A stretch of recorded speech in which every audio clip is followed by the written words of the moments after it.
कभी आपने सोचा है कुछ लोग कमरे में आते ही सबका ध्यान क्यों खींच लेते हैं और कुछ लोग वहीं मौजूद होकर भी गायब क्यों महसूस होते हैं? आखिर क्यों कुछ लोगों की बात को तुरंत गंभीरता से लिया जाता है और कुछ लोगों की आवाज को बार बार इग्नोर कर दिया जाता है? सबसे खतरनाक सवाल ये नहीं है कि लोग आपको क्यों नहीं सुनते। सबसे खतरनाक सवाल ये है कि लोग आपकी इज्जत क्यों नहीं करते। क्योंकि इज्जत कोई दी जाने वाली चीज नहीं होती। ये वो चीज है जो या तो आपकी पर्सनैलिटी कमाती है या आपकी गलतियां छीन लेती हैं। और डराने वाली बात यह है कि बहुत बार हमें खुद पता भी नहीं चलता कि हम धीरे धीरे लोगों की नजरों में अपनी वैल्यू खो रहे होते हैं। लेकिन असली कहानी यहां खत्म नहीं होती, क्योंकि इसके पीछे ऐसे साइकोलॉजिकल और सोशल कारण होते हैं जो कोई भी आपको सीधे नहीं बताता। और अगर आप इन्हें समझ गए तो लोग आपको देखने का तरीका बदल देंगे, हमेशा के लिए।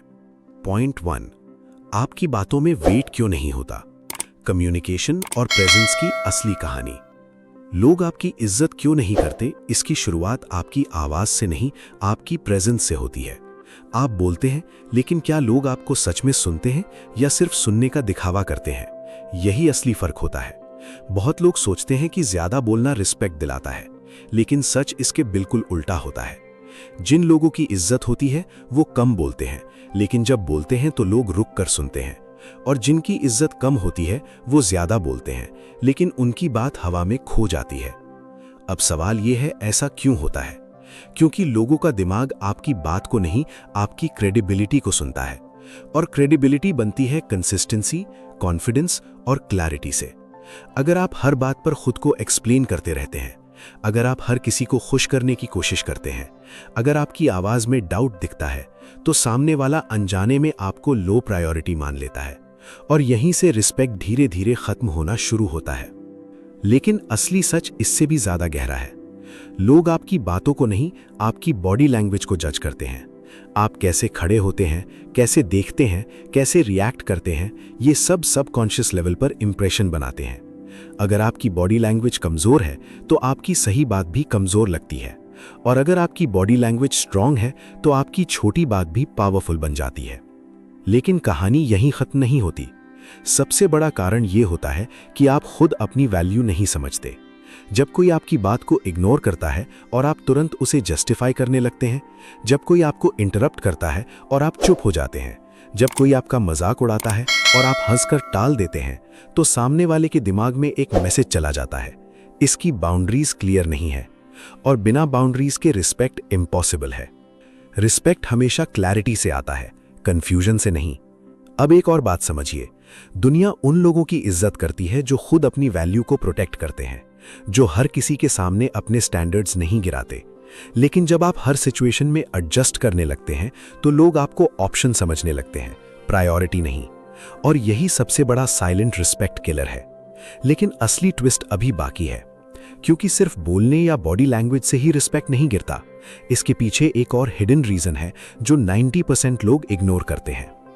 पॉइंट 2, लोग आपको अंडर एस्टिमेट क्यों करते हैं? सेल्फ इमेज और सोशल परसेप्शन का खेल। लोग आपकी इज्जत तभी करते हैं जब वो आपको वर्दी समझते हैं, और ये वर्थ आप खुद बनाते हैं या खुद तोड़ते हैं।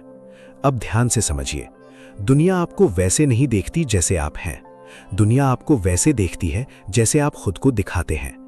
अगर आप खुद को बार बार छोटा समझते हैं, अगर आप हर किसी से नीचे बात करते हैं, अगर आप हर सिचुएशन में मैं नहीं कर पाऊंगा वाली माइंडसेट रखते हैं, तो लोग आपको ऑटोमेटिकली कम आंकने लगते हैं। और ये कोई कॉन्स्पिरेसी नहीं है, ये ह्यूमन साइकोलॉजी है। लोग स्ट्रॉन्ग पर्सनैलिटी के सामने खुद को एडजस्ट करते हैं और वीक सिग्नल्स के सामने डोमिनेट करने लगते हैं। अब सबसे खतरनाक बात यह है, आपकी हैबिट्स आपकी इमेज बनाती है। अगर आप हर बात में एक्सक्यूज देते हैं, अगर आप डिसीजंस में अनश्योर रहते हैं, अगर आप अपनी बातों पर टिकते नहीं हैं, तो लोग आपके वर्ड्स को सीरियसली लेना बंद कर देते हैं, और धीरे धीरे आपकी इज्जत गिरने लगती है बिना किसी नॉइज के। लेकिन असली शॉक यहां आता है, कई बार लोग आपकी गलती के कारण नहीं, आपकी प्रेडिक्टेबिलिटी के कारण आपकी इज्जत नहीं करते। जब लोग आपको पूरी तरह समझ लेते हैं कि आप हर बार सेम रिएक्शन देंगे, तो आपकी मिस्ट्री खत्म हो जाती है, और मिस्ट्री खत्म होते ही रिस्पेक्ट भी कम होने लगती है। रिस्पेक्ट हमेशा थोड़ी दूरी पर जिंदा रहती है, और जहां बहुत ज्यादा एक्सेसिबिलिटी होती है वहां वैल्यू धीरे धीरे कम हो जाती है। लेकिन यहाँ एक और हिडन ट्रूथ है। आप जिन लोगों को खुद ज्यादा इंपॉर्टेंस देते हैं वो लोग आपको उतना ही कम वैल्यू देते हैं, क्योंकि ह्यूमन नेचर सिंपल है। जो चीज आसानी से मिलती है उसकी कीमत कम लगती है, और जो चीज थोड़ा एफर्ट मांगती है वही वैल्यूएबल लगती है। अब जरा सोचिए, क्या आप खुद को हर किसी के लिए इजी अवेलेबल बना रहे हैं? क्या आप हर किसी के मैसेजेस का तुरंत रिप्लाई देने के लिए अपनी लाइफ छोड़ देते हैं? क्या आप हर किसी की डिमांड्स को अपनी प्रायोरिटी बना देते हैं? अगर हाँ, तो आप अनजाने में अपनी रिस्पेक्ट को खुद ही कम कर रहे हैं। लेकिन कहानी का सबसे बड़ा सच अभी बाकी है। रिस्पेक्ट पाने का असली रास्ता दूसरों को बदलना नहीं है, बल्कि खुद को इस तरह बिल्ड करना है कि लोग नेचुरली आपको वैल्यू देने लगें। और यही वो टर्निंग पॉइंट है जहां लोग आपकी रिस्पेक्ट करना शुरू करते हैं। लेकिन ये सिर्फ शुरुआत है। अभी और भी गहरी साइकोलॉजी बाकी है जो आपको पूरी तरह समझा देगी कि रिस्पेक्ट कैसे बनती और टूटती है। पॉइंट 3, आपकी बाउंड्रीज कमजोर क्यों है? रिस्पेक्ट और लिमिट्स का असली खेल। अब एक बहुत ही अनकंफर्टेबल सच समझिए। लोग आपकी इज्जत तब तक ही करते हैं जब तक आप अपनी बाउंड्रीज को क्लियरली होल्ड करते हैं। बाउंड्री का मतलब सिर्फ ना कहना नहीं होता। बाउंड्री का मतलब होता है खुद को कैसे ट्रीट करवाना है, इसका क्लियर स्टैंडर्ड रखना। लेकिन ज्यादातर लोग यही गलती करते हैं। वो हर किसी को खुश करने के चक्कर में अपनी बाउंड्रीज धीरे धीरे खत्म कर देते हैं।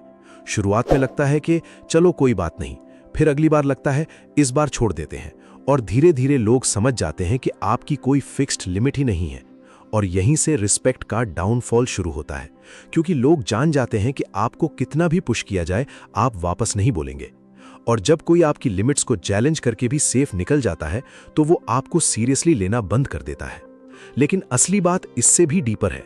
बाउंड्री सिर्फ दूसरों के लिए नहीं होती, बाउंड्री आपके सेल्फ रिस्पेक्ट का मिरर होती है। अगर आप खुद अपनी बाउंड्रीज को प्रोटेक्ट नहीं करते तो दुनिया आपको टेस्ट करना शुरू कर देती है, और जो लोग बार बार आपको टेस्ट करते हैं वो धीरे धीरे आपको ऑप्शन की तरह ट्रीट करने लगते हैं। अब सोचिए, क्या आपने कभी किसी को इसलिए इग्नोर किया है क्योंकि वो हमेशा अवेलेबल था? अगर हाँ, तो समझ लीजिए लोग भी आपके साथ वही कर रहे हैं।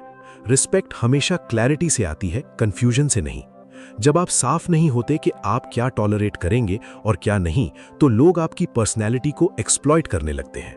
और सबसे खतरनाक बात यह है, जब आप खुद अपनी बाउंड्रीज को तोड़ते हैं सिर्फ किसी को खुश करने के लिए, तो सामने वाला आपको रिस्पेक्ट नहीं देता, वो आपको कन्वीनियंट समझने लगता है। कन्वीनियंट लोगों की इज्जत नहीं होती, कन्वीनियंट लोगों का सिर्फ इस्तेमाल होता है। लेकिन यहाँ एक साइकोलॉजिकल ट्विस्ट है। जब आप एक दिन अचानक अपनी बाउंड्री सेट करते हैं तो वही लोग आपको ईगोइस्टिक बोलने लगते हैं, क्योंकि उन्हें आपकी पुरानी वर्जन की आदत पड़ चुकी होती है जो हर चीज एक्सेप्ट कर लेती थी।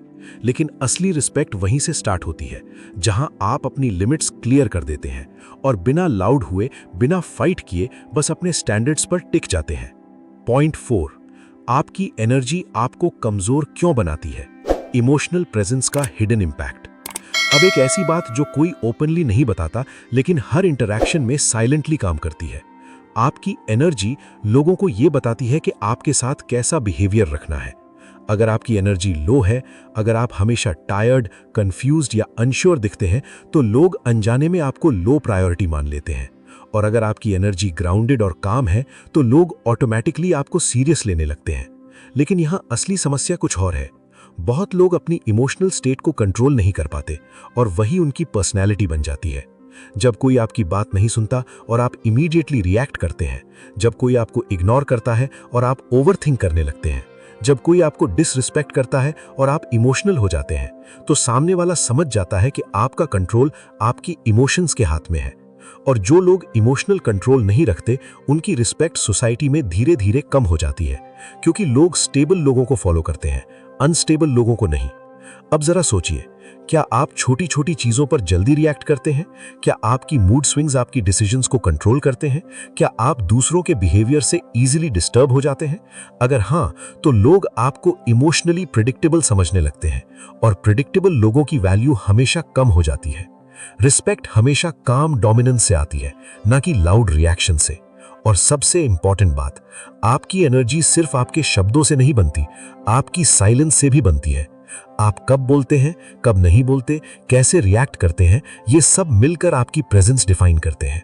जो लोग बिना बोले भी रूम में प्रेजेंस रखते हैं उनकी इज्जत अपने आप बनती है, लेकिन जो लोग हर चीज पर जस्टिफाई करते रहते हैं उनकी अथॉरिटी धीरे धीरे खत्म हो जाती है।